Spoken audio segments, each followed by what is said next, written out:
السلام عليكم ورحمة الله وبركاته.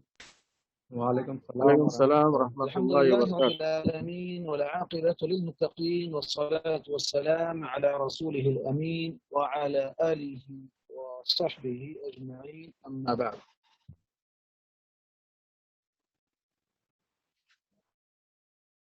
گزشتہ کلاس کا ایک دو سوال ضروری ہے تاکہ ہمارا جو کنیکشن ہے آج کے درس سے گزشتہ درس سے دونوں کا کنیکشن باقی رہے.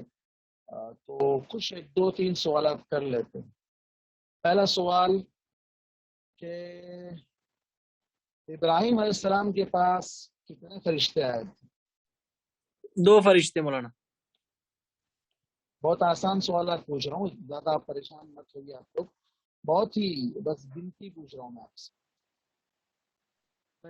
السلام کے پاس 9 سے 11 بول رہے تھے. 2 9 یا 11 کچھ اضافہ ہو سکتا ہے.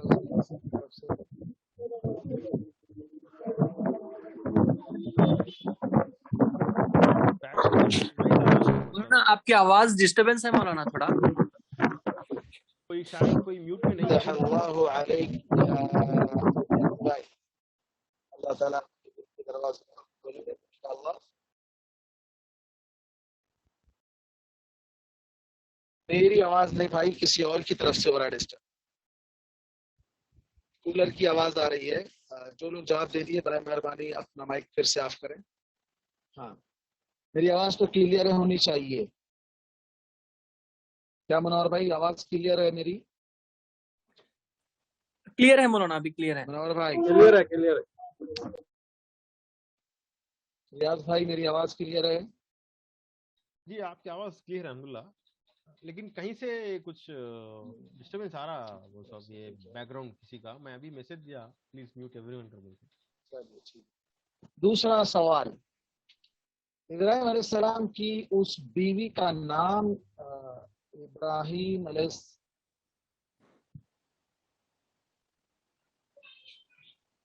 میرا تو نہیں ہے، وہ میرا تو نہیں ہے. میری طرف سے بیک گراؤنڈ ڈسٹرب نہیں ہے، آپ کی طرف سے نہیں ہے. آپ کی طرف سے نہیں ہے، آپ کا وائس کلیئر ہے، سنیا رہا مجھے.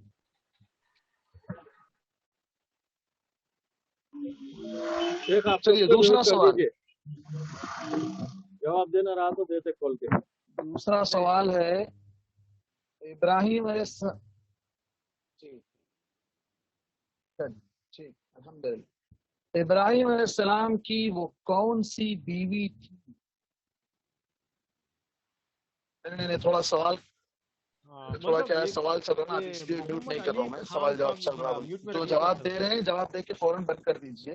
ہاں محمد علی تو خان. سوال یہ ہے کہ ابراہیم علیہ السلام کی اس بیوی کا نام کیا تھا جس بیوی کے پاس فرشتے گئے تھے؟ سارا علیہ السلام مولانا. سارا. کیا وہی سنو.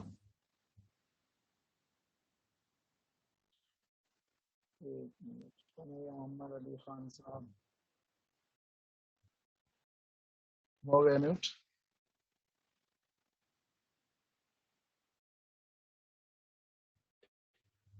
جزاک اللہ، فتح اللہ علیکم. اللہ تعالیٰ آپ لوگوں کے لیے مزید علم کی دولت سے آپ لوگوں کو نوازے. ماشاءاللہ صحیح جواب. اچھا اس وقت ان کی عمر کتنی تھی؟ سارا علیہ السلام کی عمر کتنی تھی جب انہیں کس لیے گئے تھے ان کے پاس؟ پہلے 90+. سارا علیہ السلام کے پاس فرشتے کس لیے گئے تھے اور ان کی عمر اس وقت کیا تھی؟ 99 تھی. فرشتے خوشخبری دینے کے لیے گئے. کیا عمر تھی؟ حضرت اسحاق علیہ السلام کی 90+ تھی. اچھا ابراہیم علیہ السلام کی عمر کیا تھی اس وقت؟ 95. جی ٹھیک، خوشخبری. جزاک اللہ خیرہ. ابراہیم علیہ السلام کی عمر کتنی تھی؟ اس کا جواب نہیں ہے، شاید نہیں آیا. 110 سال.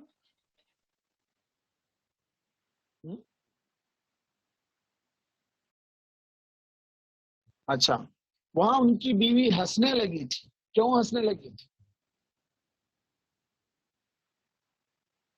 سارہ علیہ السلام کو ہنسی آئی. فضحکت. ابراہیم علیہ السلام اولاد کی خوشخبری دی ہے، اس عمر میں اولاد ہوگی کیا بول کے اس لیے مسکرائے. کیوں ہنسنے لگی تھی؟ سارہ علیہ السلام کو ہنسی کیوں آئی تھی؟ اولاد کی خوشخبری دینے لگے تو ہنسی آئی تھی. کیوں ہنسی آئی تھی؟ اس کے 2-3 ریزنز بتائے گئے تھے تفسیر میں، دوران تفسیر. جی مصعب، یہ تھا 3 ریزن تھے مصعب. ایک تھا لوط علیہ السلام کے قوم پر عذاب کا نازل ہونا، شاباش. اور 1,00,000 روپے انعام منور بھائی کے اکاؤنٹ سے. منور بھائی جی اس لیے بول رہا ہوں. اور دوسرا جی منور بھائی کے اکاؤنٹ سے، منور بھائی کے اکاؤنٹ میں 1,00,000 روپے پہنچا دیے جائیں. یس. کیا بات ہے، ماشاء اللہ تبارک اللہ. کچھ نہیں ہے تو نہیں ہے، برکت ضرور ہو جائے گی انشاءاللہ. جی ریاض بھائی بولیے. جی دوسرا تھا ان کی مطلب اللہ تعالیٰ ان کو اولاد سے نواز رہا تھا وہ عمر میں، اور اسی لیے انہوں نے فرشتوں کو آواز بہت لیٹ سے پہنچ رہی شاید منور بھائی آپ کو. میری آواز نہیں آ رہی شیخ صاحب بھی. پتا نہیں. السلام علیکم، آواز نہیں آ رہی. جی میری آواز آ رہی ہے مسعود صاحب آپ کو؟ میرا فین آف کر دیں، ڈسٹربنس ہے. تیسرا وجہ تھا انہوں نے فرشتوں کو اپنے آنکھوں سے دیکھ لیا.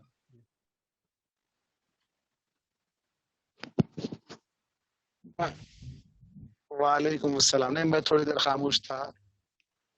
اب بہترین آ رہی ہے اور آپ کا جواب بالکل صحیح جواب. جزاک اللہ خیر. اللہ آپ کو اس کا بہتر بدلہ دے. اگر میرے پاس کچھ ہوتا انعام دینے کے لیے تو ابھی اسی وقت اٹھ کر میں آپ کو دے دیتا، لیکن آپ نہیں، انشاءاللہ ملاقات کریں آپ سے. صحیح جواب، بالکل صحیح جواب. شاباش، بارک اللہ فیک، فتح اللہ علیک.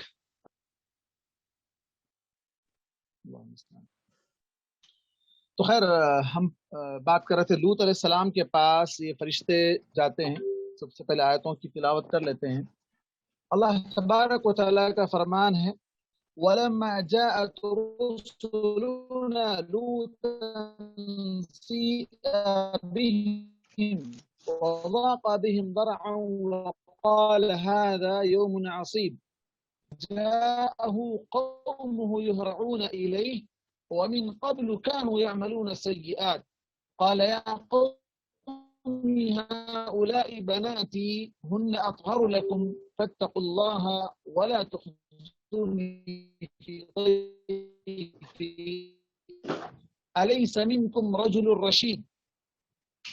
لوط علیہ السلام، جیسا کہ کہا گیا ان کی تعارف میں کہ یہ ابراہیم علیہ السلام کے بھتیجے تھے، رشتے میں آپ کے بھتیجے لگتے تھے، اور شام کی سرزمین میں ان کو اللہ تبارک و تعالیٰ نے نبوت عطا کی تھی اور وہ وہاں نبی بنا کر بھیجے گئے تھے. اس قوم کا ایک بہت ہی بڑا گھناؤنا جرم، بہت ہی بڑا گناہ تھا، جس کی وجہ سے اللہ تبارک و تعالیٰ نے فرشتوں کو عذاب دینے کے لیے ان کے پاس بھیجا تھا. لیکن فرشتوں کا وہاں جانا بھی ایک آزمائش تھا. کیسے گئے فرشتے؟ دیکھیں یہاں پر اللہ تبارک و تعالیٰ کا فرمان ہے، اور جب ہمارے فرشتے لوط کے پاس پہنچے تو وہ پریشان اور بے قرار ہو گئے. لوط علیہ السلام پریشان ہو گئے اور کہا یہ تو بڑا مشکل دن ہے، یہ تو بڑا مشکل دن ہے. اب یہاں پر ایک سملر دیکھیں آپ، بات کیا ہے، ابراہیم علیہ السلام بھی فرشتوں کو نہیں پہچانے. ابراہیم علیہ السلام بھی فرشتوں کو نہیں پہچانے تھے جب فرشتے ان کے پاس آئے تھے مہمان کی شکل میں، اور وہ گئے تھے بھون کر گوشت وغیرہ باربیکیو بنا کے لے کر آئے تھے ان کے پاس.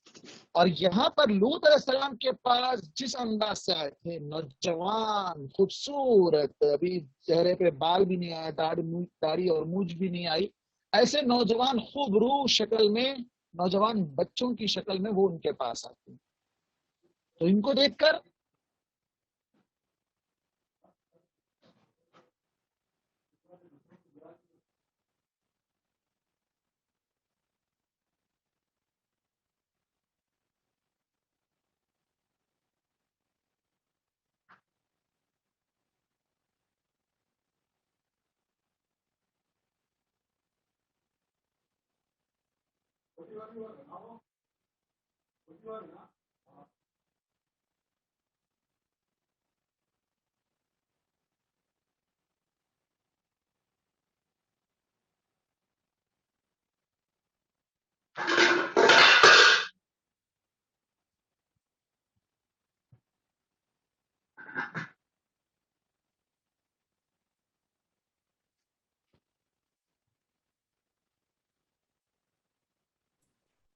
السلام علیکم ورحمۃ اللہ وبرکاتہ. وعلیکم السلام ورحمۃ اللہ وبرکاتہ. بھائی بہت معذرت بھائی، یہ بار بار بہت ڈسٹربنس کر رہا ہے. اللہ خیر کرے. بہت ڈسٹرب کر رہا ہے. ڈسٹربنس پتہ نہیں نیٹ ورک کا پرابلم ہو رہا ہے، یہ کیا ہو رہا ہے، میری خود جو ہے نا سمجھ سے باہر ہے. نیٹ ورک کا پرابلم ہے شیخ. ابھی میں بھی آن لائن ہی ہوں. نیٹ ورک کا پرابلم چل رہا ہے. آپ کے پاس انٹرنیٹ بھی ہے میرے ساتھ، کیا سگنل چلا جا رہا ہے. میں ابھی اس کو جو ہے میں سسٹم سے بھی لاگ ان کیا ہوں، 2 ID سے میں لاگ ان ہوا ہوں فی الوقت. مولانا میرا ایک چھوٹا سا سجیشن ہے مولانا، آپ کو شیئر نہ کرو مولانا. کانٹینٹ شیئر کرے تو وائس بریک ہو رہا. ابھی ایسے جیسا شیئر نہیں کرے سے بات کرے تو وائس کلیئر ہے، تو ویسے ہی آپ بولو مولانا.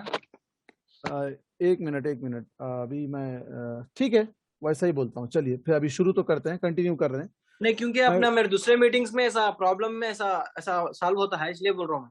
اچھا جزاک اللہ. تو ایسا مسئلہ ہے بولیے دوسرے میٹنگز میں؟ ہاں آپ شیئر کرنے پہ نیٹ ورک تھوڑا ویک ہوا تھا. اوکے چلیے ٹھیک ہے، خیر تو ایسا ہی چلاتے ہیں پھر. ٹھیک ہے انشاءاللہ. تو یہاں بات چل رہی تھی کہ لوط علیہ السلام کے پاس فرشتے آئے تو وہ پریشان ہو گئے، بے قرار ہو گئے کہ بھائی یہ نوجوان خوبصورت اور یہ ایسی شکل میں آئے، اب تو مشکل اور بڑھ گئی. کیوں؟ اس لیے کہ ان کو اندازہ تھا کہ یہ جو قوم کے لوگ ہیں ایسے نوجوانوں کو نہیں چھوڑیں گے. ان کے گندے عزائم، ان کے غلط جو ارادے تھے، یعنی ہوم سیکسوالٹی جو اس قوم میں پائی جاتی تھی، جو میل کے ساتھ جو طریقہ تھا ان لوگوں کا بہت ہی غلط طریقہ تھا، تو اس کو دیکھ کر لوط علیہ السلام بڑے گھبرا گئے. آج تو بڑی مصیبت کا دن ہے، بڑا مشکل دن ہے. اور ان کی قوم کے لوگ ان کے پاس دوڑتے ہوئے آئے، قوم کے لوگ ان کے پاس دوڑتے ہوئے پہنچ گئے، اور وہ پہلے ہی سے برائیاں کرتے آ رہے تھے. لوط نے کہا اے میری قوم کے لوگوں، یہ میری بیٹیاں ہیں، یہ تمہارے لیے زیادہ پاکیزہ ہیں، بس تم اللہ سے ڈرو اور میرے مہمانوں کو چھیڑ کر مجھے رسوا نہ کرو. کیا تم میں کوئی آدمی بھی سمجھدار نہیں ہے؟ یہ تو قرآن کی ظاہری آیت کا ترجمہ رہا، ظاہری ترجمہ رہا. اب یہاں پر کچھ سوالات پیدا ہوتے ہیں. نمبر 1 سوال یہ پیدا ہوتا ہے کہ اس قوم کے لوگوں کو کس نے بتایا تھا کہ جس کی وجہ سے وہ دوڑ کر لوط علیہ السلام کے گھر کو پہنچ گئے کہ ان کے گھر میں کچھ نوجوان آئے ہیں جو بڑے خوبصورت ہیں؟ تو اس کا جواب یہ ہے کہ لوط علیہ السلام کی جو بیوی تھی، اس بیوی نے ان قوم کے لوگوں کو کہلا بھیجا تھا، دعوت دی تھی ان کو کہ ہمارے گھر میں تمہارے عزائم پورے ہو سکتے ہیں، ہمارے گھر میں ایسے لوگ آئے ہوئے ہیں جو بڑے ہی خوبصورت ہے، جس کو تم نے آج تک نہیں دیکھا، دنیا میں ایسا شاید کوئی انسان تم نے نہیں دیکھا ہو. تو وہ لوگ دوڑتے ہوئے آ گئے. اس کے بعد دوسرا سوال یہ پیدا ہوتا ہے کہ یہ قوم کے لوگوں کو لوط علیہ السلام نے کہا کہ یہ میری بیٹیاں ہیں، یہ تمہارے لیے زیادہ پاکیزہ ہیں. اس کا کیا مفہوم ہے؟ مفسرین نے لکھا ہے کہ قوم کی بیٹیاں نبی کی بیٹیاں ہیں. لوط علیہ السلام کی بیٹیاں نہیں تھی. یہاں مراد یہ نہیں تھا کہ میری بیٹیاں ہیں تم ان مہمانوں کو چھوڑو اور میری بیٹیوں کو لے جاؤ، یہ مقصد نہیں تھا، بلکہ یہاں مقصد یہ بتانا تھا کہ تم کو اگر اپنی خواہش پوری ہی کرنا ہے تو حلال طریقے سے میری قوم کی بیٹیاں جن سے تم نکاح کرو، نکاح کر کے ان کے ساتھ پاکیزہ زندگی گزارو. حرام اور ناجائز طریقہ، اور وہ بھی گھناؤنا طریقہ، ایسے طریقے کو اپنا کر تم مجھے میرے مہمانوں کے سامنے رسوا نہ کرو. یہ میرے مہمان ہیں. تو یہاں بھی دیکھیے آپ کیا کہہ رہے ہیں، میرے مہمان ہیں. فرشتے ان کے پاس بھی مہمان کی شکل میں ہی آئے ہیں، اس وقت تک ان کو پتا نہیں ہے کہ یہ فرشتے ہیں۔ اور اس کے بعد وہ قوم سے سوال کر رہے ہیں، کیا تم میں کوئی سمجھدار آدمی نہیں ہے؟ یعنی تم لوگوں کو تھوڑی تو عقل ہونی چاہیے، یہ میرے مہمان آئے ہیں گھر میں، مہمانوں کے ساتھ تم برائی کرنا چاہتے ہو۔ اب چونکہ وہ قوم کا عالم یہ تھا کہ انہیں سوائے برائی کے کوئی اور چیز سمجھ نہیں آتی تھی، تو ان لوگوں نے کیا کہا؟ قالوا لقد علمت ما لنا في بناتك من حق وانك لتعلم ما نريد۔ قوم کے لوگوں نے کہا، ارے لوط، کیا تم جانتے نہیں ہو کہ ہمیں تمہاری بیٹیوں سے کوئی خواہش نہیں ہے، تمہاری بیٹیوں کی ضرورت نہیں، یعنی قوم کی بیٹیوں کی ہم کو ضرورت نہیں ہے، یعنی ہمارا انٹرسٹ فیمیل میں نہیں ہے، ہمارا انٹرسٹ میل میں ہے۔ تو انہوں نے آگے کہا وَإِنَّكَ لَتَعْلَمُ مَا نُرِيدُ، اور ہم جو چاہتے ہیں اس کا تمہیں خوب پتہ ہے، یعنی تم جانتے ہو کہ ہمیں فیمیل نہیں چاہیے، میل چاہیے۔ تو انہوں نے کہا قَالَ لَوْ أَنَّ لِي بِكُمْ قُوَّةً أَوْ آوِي إِلَىٰ رُكْنٍ شَدِيدٍ۔ لوط نے کہا کاش مجھے تمہیں سیدھا کرنے کے لیے میرے پاس کوئی طاقت ہوتی، یا تم سے نمٹنے کے لیے کوئی مضبوط سہارا مل جاتا۔ یعنی اپنی بے بسی اور کمزوری کا اظہار کرتے ہوئے لوط علیہ السلام یہاں پر کہہ رہے ہیں کہ کتنے افسوس کی بات ہے کہ آج تم لوگ میرے مہمانوں کو رسوا کرنا، مہمانوں کے سامنے مجھے رسوا کرنا چاہ رہے ہو۔ میرے پاس اگر ایسی کوئی طاقت، یعنی اس سے یہ اندازہ لگ رہا ہے کہ پوری قوم کے لوگ ان کے اوپر پل پڑے تھے، ٹوٹ پڑے تھے، یعنی وہ اپنے آپ کو تنہا محسوس کر رہے ہیں اور اپنی کمزوری کا اظہار کر رہے ہیں۔ اس وقت فرشتوں نے کہا قالوا یا لوط انا رسل ربک۔ اس وقت فرشتوں نے کیا کہا؟ قالوا یا لوط انا رسل ربک، اے لوط ہم تمہارے رب کے فرشتے ہیں، تمہارے رب کے فرشتے ہیں، یہ لن یصلوا الیک، یہ تم تک نہیں پہنچ سکتے، یہ تم تک نہیں پہنچ سکتے۔ تب انہوں نے اظہار کیا، اس وقت اپنا تعارف کروایا کہ ہم معمولی انسان نہیں ہیں، کوئی عام انسان نہیں ہے کہ جس کی وجہ سے یہ آ کر ہم پر حملہ کر سکیں یا تم پر حملہ کر سکیں۔ تم اپنے آپ کو کیوں کمزور سمجھ رہے ہو؟ تم کمزور نہیں ہو، بلکہ اللہ تعالیٰ نے ہم کو بھیجا ہے تمہاری مدد کے لیے، تمہاری مدد کے لیے۔ لن یصلوا الیک، وہ ہرگز تم تک نہیں پہنچ سکتے، تمہیں ٹچ بھی نہیں کر سکتے۔ فَأَسْرِ بِأَهْلِكَ بِقِطْعٍ مِّنَ اللَّيْلِ وَلَا يَلْتَفِتْ مِنْكُمْ أَحَدٌ إِلَّا امْرَأَتَكَ إِنَّهُ مُصِيبُهَا مَا أَصَابَهُمْ إِنَّ مَوْعِدَهُمُ الصُّبْحُ أَلَيْسَ الصُّبْحُ بِقَرِيبٍ۔ اس وقت انہوں نے کہا کہ اب آپ اپنے گھر والوں کو لے کر جب رات کا کچھ حصہ باقی رہ جائے، اس وقت اپنے گھر والوں کو لے کر یہاں سے نکل جائیے، اور آپ لوگوں میں سے کوئی بھی آدمی پیچھے مڑ کر نہیں دیکھنا، یعنی جو لوگ گھر سے نکل کر جائیں گے جاتے وقت واپس پیچھے پلٹ کر نہیں دیکھنا، کنڈیشن تھا یہ۔ اور آگے کیا کہا؟ مگر آپ کی بیوی کو وہ عذاب لاحق ہو کر ہی رہے گا جو عذاب اس قوم کو لاحق ہونے والا ہے، بے شک ان کے عذاب کا وقت صبح کا وقت ہے، کیا صبح کا وقت قریب نہیں ہے؟ یعنی ایسا لگ رہا ہے کہ یہ رات کے ابتدائی حصے میں بات ہو رہی ہے اور انہیں بتایا جا رہا ہے کہ آپ ابھی رات کے آخر وقت میں اپنی گھر والوں کو لے کر نکل جائیے۔ اب سوال یہ پیدا ہوتا ہے کہ گھر میں، جیسے اس سے قبل کی ایک آیت گزری تھی جس کے اندر ہم نے پڑھا تھا سارہ علیہ السلام کے تعلق سے فرشتوں نے کہا تھا اہل البیت، اے گھر والو تم پر اللہ کی رحمتیں اور برکتیں نازل ہو، گھر والو تم پر، اہل البیت کہہ کر وہاں پر یہ واضح کیا گیا تھا کہ نبی کی بیوی نبی کے گھر میں سے ہے، نبی کے گھر والوں میں سے ہے۔ اور ہم نے اسی پر اشارہ دیتے ہوئے یہ بھی کہا تھا کہ جتنی امہات المومنین ہیں وہ تمام کی تمام بھی کیا ہیں؟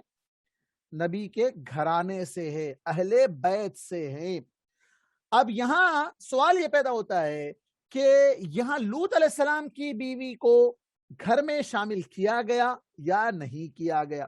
کیونکہ آگے کہا گیا کہ تمہاری بیوی کو وہ عذاب آئے گا، تو اس کا مطلب یہ ہوا کہ وہ بیوی یا تو مومنہ نہیں تھی، پہلی بات۔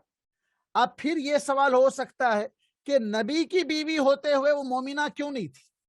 نبی کی بیوی ہوتے ہوئے وہ مومنہ کیوں نہیں تھی؟ تو اس کا سب سے آسان جواب یہ ہے کہ اللہ تبارک و تعالی نبوت کب عطا کرتا ہے؟ عمر کے ایک ایسے حصے میں جہاں انسان کی زندگی بڑے تجربے سے گزرتی ہے. 40 سال کی عمر میں نبی بناتا ہے.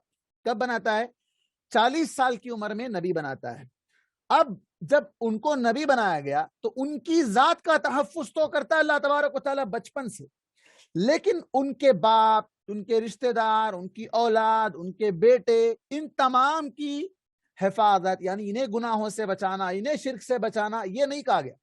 جیسے آپ دیکھیں گے ابراہیم علیہ السلام کو نبی بنایا گیا، ان کا باپ بت بنانے والا تھا. وہاں دیکھیں آپ اللہ کے نبی صلی اللہ علیہ وسلم کو نبی بنایا گیا، ان کے چچا کیا تھے اور ان کے خاندان والے کیا تھے. اور اسی طرح اللہ کے نبی صلی اللہ علیہ وسلم مدینہ آنے کے بعد ایک عورت سے شادی ہوتی ہے آپ صلی اللہ علیہ وسلم کی. وہ آپ صلی اللہ علیہ وسلم کو پسند نہیں کرتی ہے اور آپ کو قریب آنے نہیں دیتی ہے. آپ صلی اللہ علیہ وسلم اسے اسی وقت طلاق دے دیتے ہیں اور وہ چلی جاتی ہے. بدبخت قسم کی عورت تھی جسے اللہ کے رسول صلی اللہ علیہ وسلم نے طلاق دے دی تھی. تو معلوم یہ ہوا کہ نبیوں کے ساتھ بھی اللہ تبارک و تعالیٰ ایسے لوگوں کو رکھتا ہے تاکہ دوسروں کے لیے اس میں عبرت ہو. کیا عبرت؟ کہ نبی کی بیوی بن جانا یا نبی کے گھرانے سے ہونا یہ انسان کو نجات دلانے والا نہیں ہے. نجات دلانے والی چیز کیا ہے؟ ایمان ہے. اسی لیے آپ دیکھیں گے نوح علیہ السلام کی بیوی کو بھی اللہ تبارک و تعالیٰ نے، نوح علیہ السلام کی بیوی، ان کا بیٹا، ان دونوں کو اللہ تبارک و تعالیٰ نے عذاب میں مبتلا کیا. لوط علیہ السلام کی بیوی کو اللہ تبارک و تعالیٰ عذاب میں مبتلا کر رہا ہے. فرعون کی بیوی کے لیے اللہ تبارک و تعالیٰ کہتا ہے کہ اس کے لیے ہم جنت میں گھر بنا رہے ہیں، بلکہ انہوں نے دعا کی تھی رب ابنی لی عندک بیتا فی الجنہ، اللہ میرے لیے جنت میں تو ایک گھر بنا دے. اللہ تعالیٰ نے ان کی دعا کو سن لیا، جنت کے اندر انہیں اونچا مقام عطا کیا فرعون کی بیوی کو. تو اس سے معلوم ہوتا ہے کہ اللہ کے پاس معیار رشتہ نہیں ہے کہ کس سے کیا رشتہ بن رہا ہے، بلکہ اللہ کے پاس معیار کیا ہے؟ ایمان ہے. آج ہمارے مسلمانوں میں اکثریت ایسی ہے جو مرشدوں پر مرشدوں کے مرید بن کر، ان کے ہاتھوں پر بیعت کر کر، ان کے کیا کہتے ہیں، ان کی رسی تھام کر یہ سمجھتے ہیں کہ ہم ان کے ذریعے سے جنت میں جائیں گے، یہ ہمیں دنیاوی آفتوں سے بچائیں گے اور آخرت میں جہنم سے بچائیں گے. یہ بہت بڑی بھول ہے. اللہ کے نبی صلی اللہ علیہ وسلم نے ایک ایک کو خطاب کر کے کہا تھا. فاطمہ سے کہا تھا، فاطمہ رضی اللہ عنہا سے کہا تھا، اپنی پھوپھی سے کہا تھا، ایک ایک سے خطاب کر کے کہا تھا دنیا میں جو مانگنا ہے مانگ لو، میں آخرت میں کام نہیں آ سکتا. بالکل اسی طرح یہاں پر دیکھیں یہ عورت جو لوط علیہ السلام کی بیوی تھی، اللہ تبارک و تعالیٰ نے سورہ تحریم کے اندر بھی غالباً ان کا تذکرہ کیا، مثال دے کر اللہ تبارک و تعالیٰ وامرأۃ لوط، دو نبیوں کی بیویوں کا تذکرہ وہاں پر بھی اللہ تبارک و تعالیٰ نے کیا. تو جس سے معلوم ہوتا ہے کہ یہ عورت لوط علیہ السلام پر ایمان نہیں رکھتی تھی، اور اسی وجہ سے جب فرشتے ان کے گھر میں مہمان کی شکل میں ایک خوبصورت نوجوان کی شکل میں آئے تو اس نے سب سے پہلے چغلی لگاتے ہوئے قوم کے لوگوں کو انفارم کیا تھا کہ تمہارے مطلب کی چیز ہمارے گھر میں آئی ہوئی ہے. تو جس وجہ سے اللہ تبارک و تعالیٰ نے انہیں عذاب میں شامل کر دیا اور عذاب کا حقدار بنا دیا. اور دوسری بات جو یہاں کہی گئی کہ رات کے آخر وقت میں نکل جائیے، یعنی عذاب آنے والا ہے تو عام طور پر عذاب ایسے ہی وقت آتا ہے جب سارے لوگ سو رہے ہوتے ہیں، اور رات کا آخری حصہ نیند کا وہ حصہ ہوتا ہے جس میں آدمی بڑی گہری نیند میں ہوتا ہے، اور اس وقت اگر عذاب آ جائے تو اسے سنبھلنا ناممکن ہو جاتا ہے، سنبھلنا ناممکن ہو جاتا ہے. اور یہاں لوط علیہ السلام کو جو کہا گیا ایسے وقت میں نکلنے کے لیے، اس لیے کہ قوم کے کوئی لوگ آپ کو باہر نکلنے سے نہ روکیں، باہر نکلنے سے نہ روکیں، سب سو رہے ہوں آپ نکل جائیے، اور جب عذاب شروع ہوگا تو آپ پیچھے پلٹ کر نہ دیکھیے، یعنی ان کی چیخیں آئیں گی تم کو سننے میں تو پلٹ کر نہیں دیکھنا، پلٹ کر نہیں دیکھنا. ایک اور قول بھی یہ آیا ہے کہ لوط علیہ السلام اپنی بیوی کو گھر سے لے کر نکلتے ہیں، لیکن جب انہیں کہا گیا تھا پیچھے پلٹ کر نہیں دیکھنا، ان کی بیوی نے پیچھے پلٹ کر دیکھ لیا تو پھر وہ عذاب کا شکار ہو گئی. اللہ نے خود کہا کہ اس کو بھی وہی عذاب لگے گا جو اس قوم کو آنے والا ہے. عذاب کس طرح کا تھا؟ کس طرح کا عذاب اللہ تبارک و تعالیٰ نے اس قوم کو دیا؟ دنیا کا سب سے بدترین عذاب، سب سے خطرناک عذاب اللہ تبارک و تعالیٰ نے اس قوم کو دیا تھا. کیا عذاب دیا تھا اللہ نے کہا فلما جاء امرنا جعلنا علیہا سافلہا وامطرنا علیہا حجارة من سجیل منضود مسومة عند ربک وما ہی من الظالمین ببعید. پس جب ہمارا حکم عذاب آ گیا تو ہم نے اس بستی کا اوپری حصہ نیچے کر دیا. یعنی زمین کا جو حصہ اوپر کا حصہ ہے، جیسے کہ احادیث میں آتا ہے، بعض نے لکھا ہے کہ جبرائیل علیہ السلام کو اللہ تبارک و تعالیٰ نے بھیجا تھا، انہوں نے اپنے پر کے ذریعے سے قوم لوط کی 5 بستیوں کے نیچے، 5 بستیوں کے نیچے اپنا پر داخل کر کے پر کو زمین کے اندر گھسا دیا، اور اس کے بعد اس زمین کو اپنے پر کے ذریعے سے اوپر اٹھا، بہت اوپر اٹھایا، اور اس کے بعد ان کو اٹھا کر زمین پر اوندے مار دیا. کیسے مار دیا؟ پلٹا دیا، زمین کو الٹا کر کے ان کو اوندھے زمین پر دے مارا. پھر اس کے بعد کیا ہوا؟ اللہ نے کہا وَأَمْطَرْنَا عَلَيْهِمْ حِجَارَةً مِّن سِجِّيلٍ مَّنضُودٍ. پھر اس کے بعد ایک دوسرے سے جڑے ہوئے کنکر جو ہے پتھروں کی بارش ان پر برسائی گئی.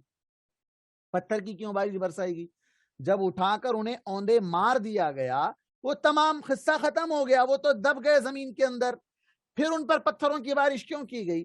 یہ پتھروں کی بارش اس لیے کی گئی کہ زنا کا جو عذاب ہے دنیا میں، زنا اگر کوئی کرے شادی شدہ تو اس کی سزا کیا ہے؟ اسلام میں اور اسلام سے پہلے کے جتنے مذاہب گزرے ہیں، شریعتیں جتنی گزری ہیں، ان تمام میں یہی سزا تھی کہ اگر شادی شدہ مرد، شادی شدہ عورت دونوں ناجائز طریقے سے، ناجائز تو ہوگا ہی، ناجائز طریقے سے اگر زنا کرتے ہیں تو انہیں پتھروں سے مار مار کر انہیں سنگسار کر دیا جائے گا. یہ سزا تھی اور ہے اور قیامت تک رہے گی. اللہ کا حکم نہیں بدلے گا، یہ حکم تھا. اب یہاں پر یہ قوم زنا سے بھی بڑھ کر گناہ کر رہی تھی، اس لیے انہیں پہلے بڑی سزا دی گئی، انہیں پہلے پلٹا دیا گیا، اس کے بعد زنا کی سزا دی گئی، پتھروں کی ان پر بارش برسا دی گئی. پوری قوم کو اللہ تبارک و تعالیٰ نے تباہ و برباد کر دیا. اب یہ علاقہ کہاں پایا جاتا ہے؟ یہ علاقہ کہاں پایا؟ یہاں پر اللہ تبارک و تعالیٰ نے یہ جو قوموں کا تذکرہ کیا ہے ساری دنیا والوں کے لیے عام طور پر اور خاص طور پر مکے والوں کے لیے اس وقت، کیونکہ یہ لوگ شام کو ان کا آنا جانا لگا ہوا تھا، سیریا کو یہ لوگ آیا جایا کرتے تھے، بزنس ان کا تھا، تو بالکل راستے میں یہ علاقہ پڑتا تھا ان لوگوں کو. تو اللہ تبارک و تعالیٰ نے کہا کہ دیکھ لو اس علاقے کو. وہ علاقہ آج کیا مانا جاتا ہے؟ کون سا علاقہ ہے؟ اسے بحر میت کہا جاتا ہے، ڈیڈ سی جسے کہتے ہیں. کیا کہا جاتا ہے؟ Did see.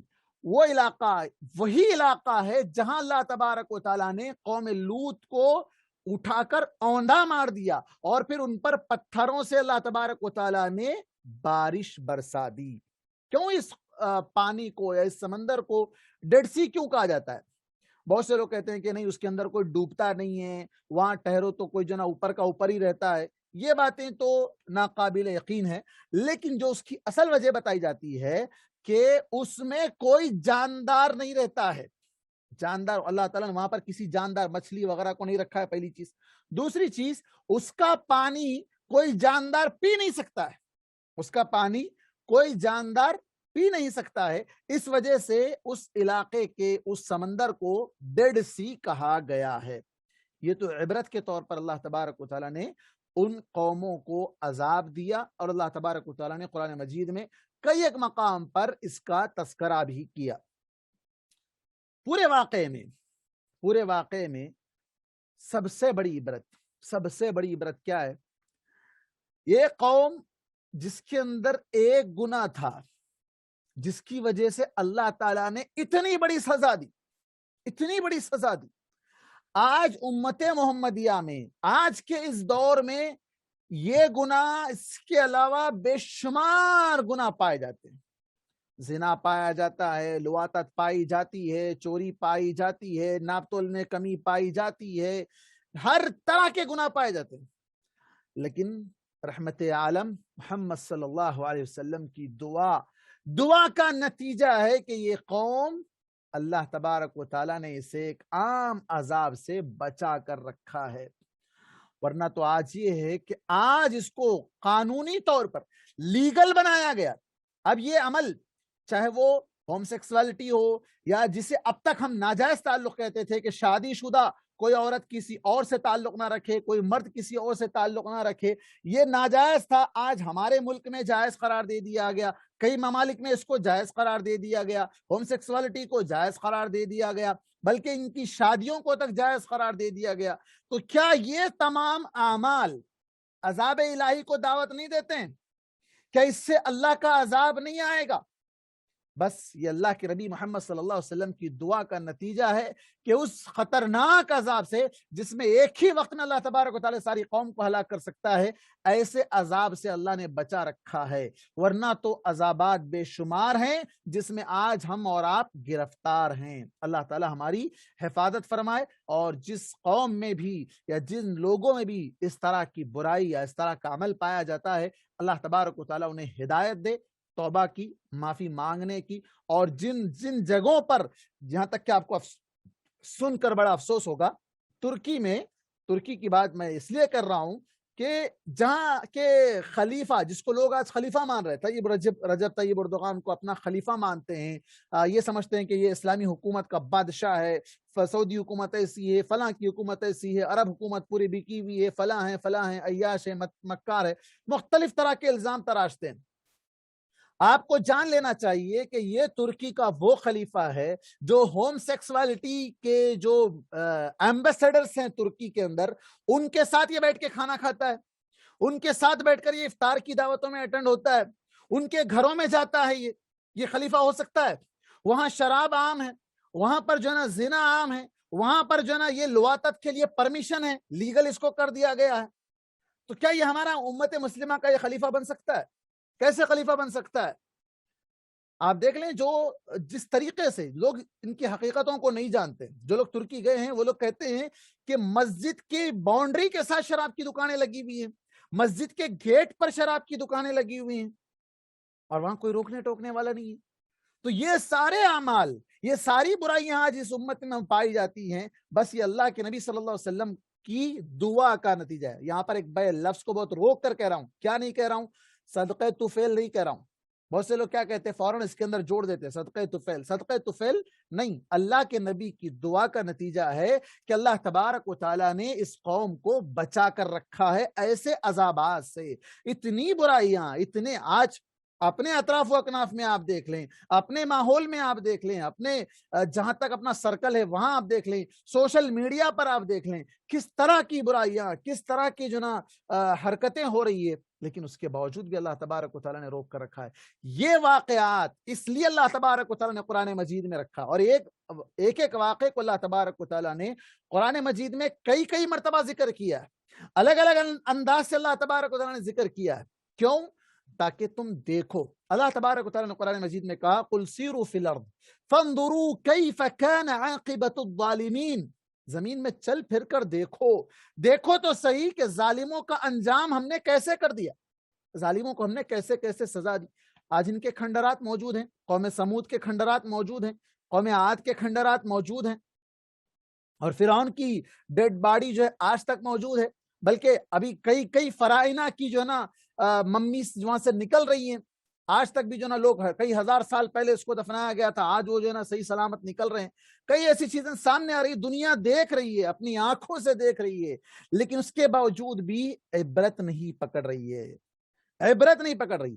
یہ واقعات, یہ سورہ اللہ کے نبی محمد صلی اللہ علیہ وسلم کے بالوں کو سفید کر دیا تھا. اس قدر اب غمگین ہو گئے تھے کہ کہیں ایسے عذابات میری قوم پر نہ آ جائے, کہیں ایسے عذابات میری قوم پر نہ آ جائے. آج ہم نہ قرآن اٹھا کر پڑھتے ہیں, اگر قرآن پڑھنا ہی ہے تو صاحب کچھ لوگ ہیں جو آ کر آیت کریمہ کے نام پر پڑھ جاتے ہیں, کوئی وفات کے بعد پڑھ کر چلے جاتے ہیں, یا کوئی دکان میں کاروبار میں برکت کے لیے پڑھ جاتے ہیں. ارے یہ سارے واقعات پڑھنے سے, قرآن میں اگر کوئی شخص مثال کے طور پر اگر یہ واقعہ آ کر اگر آپ کے پاس کاروبار کے لیے پڑھ رہا ہے تو کیا قرآن کی ان آیتوں کے ذریعے سے برکت آئے گی؟ اللہ تعالیٰ یہ عبرت کے لیے نازل کیا. قرآن مجید کو اللہ تعالیٰ نے بابرکت قرار دیا, لیکن کب؟ اللہ نے کہا ھذا کتاب انزلناہ مبارک,